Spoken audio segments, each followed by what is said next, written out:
नमस्ते, मैं वैद्य कंचन। कोरोना नाम की महामारी को लगभग 1 साल से ज़्यादा समय होने को आया है और आप सब इसके बारे में काफ़ी कुछ जान चुके हैं। तो आज मैं आयुर्वेद के ज़रिए इस महामारी पर बात करने जा रही हूँ। आज पूरे देश, पूरी दुनिया में जनपद का विनाश हो रहा है। हमारे चरकाचार्य जी ने इसे जनपदोध्वंस और सुश्रुताचार्य जी ने इसे मर्ग कहा है, यानी कि देश भर को नाश कर देने वाला। अब प्रश्न ये उठता है कि भिन्न भिन्न प्रकृति, आहार, सात्म्य, सत्व, बल और आयु वाले अनेक मनुष्यों को एक ही प्रकार का रोग कैसे हो जाता है। तो जैसा कि आप सब जानते हैं कि पूरे जगत में 4 कारण समान हैं, वो है वायु, जल, देश और काल। सौर मंडल में जब सूर्य, ग्रह, नक्षत्र, चंद्रमा, वायु और दिशाओं की अस्वाभाविक गति होती है तो इन चारों की विकृति रहती है, जिसके कारण रोग महामारी का रूप धारण करके जनपद का विध्वंस करते हैं। चलो मान लिया अगर वायु खराब भी हो जाए तो एक स्थान से दूसरे स्थान आसानी से जा सकता है, जैसे कि उदाहरण के लिए दिल्ली की हवा, जहाँ हमेशा बादलों में धुआं प्रदूषण रहता है, तो खुली हवा के लिए हम एक नगर से दूसरे नगर जा सकते हैं।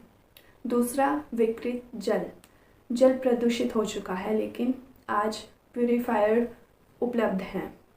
तीसरा, विकृत देश, जहाँ पे हमेशा भूमि की उपजाऊ शक्ति कम रहती है, सुनसान, बंजर, अंधकार भरी हुई भूमि, तो देश को छोड़ना मुश्किल है। पर अगर हम देश को छोड़ना भी चाहें तो चौथा आता है काल को छोड़ना नामुमकिन है। सुश्रुत आचार्य जी ने कहा है, कालो ही नाम स्वयंभू, काल ही भगवान है। मनुष्य का जीवन मरण सब कुछ काल के अधीन है, तो काल से बचना अशक्य है। आखिर इनकी विकृति उत्पन्न कैसे होती है? तो हमारे आयुर्वेद में इसका मूल कारण कहा गया है और वो है अधर्म। अधर्म का कोई भी रूप, झूठ बोलने से लेकर भ्रष्टाचार या फिर कमज़ोर प्राणियों पे अत्याचार। अधर्म के कारण जनपद का नाश होने लगता है। अधर्म के कारण ही देवताओं का सहयोग छूट जाता है, यानी कि पॉजिटिव एनर्जी कम होने लगती है, जिसके कारण पृथ्वी पे वर्षा कम होती है, पानी सूख जाता है, भूमि बिगड़ जाती है और औषधियाँ, पेड़ पौधे नीरस होने लगते हैं। इतिहास में कई ऐसे उदाहरण रहे हैं। शस्त्र से होने वाले युद्ध, जिसमें कि बहुत बड़े पैमाने पे जनपद का नाश होता है, उसका मूल कारण भी अधर्म ही है। अभिशाप, यानी कि जिस देश में धर्म लुप्त हो गया हो, प्रजा वहाँ के वृद्धजनों का, पूज्यजनों का तिरस्कार और अपमान करती हो, तो ऐसी प्रजा शीघ्र ही पतन की ओर अग्रसर हो जाती है।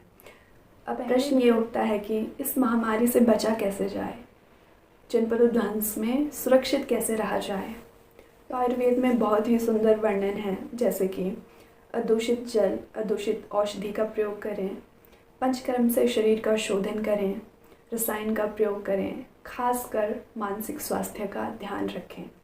हमारे आचार्य चरक जी कहते हैं कि सत्यम भूते दया दानम बल्यो देवता अर्चनम, सद्वृत्तस्य अनुवृत्तिश्च प्रशमो गुप्तिर आत्मनः। सत्य बोलें, पृथ्वी के हर एक जीव के प्रति दया का भाव रखें, दान करें, जिस भगवान में आपकी श्रद्धा है उसकी अर्चना पूजा करें, सद्वृत्त का पालन करें और बिना मतलब की इच्छाओं पे नियंत्रण रखें, बाहर ना जाएं, बाहर का ना खाएं और अपना ध्यान खुद रखें। अपनी सुरक्षा सिर्फ आपके ही हाथों में है। धर्मशास्त्रों का आचरण करें, उनकी चर्चा करें, धार्मिक वृद्धजनों का लोगों के साथ उठना बैठना करें, यज्ञ करें, हवन करें, धूपन करें। इस प्रकार अच्छे कर्म करें, मन से भी, शरीर से भी और वचनों से भी।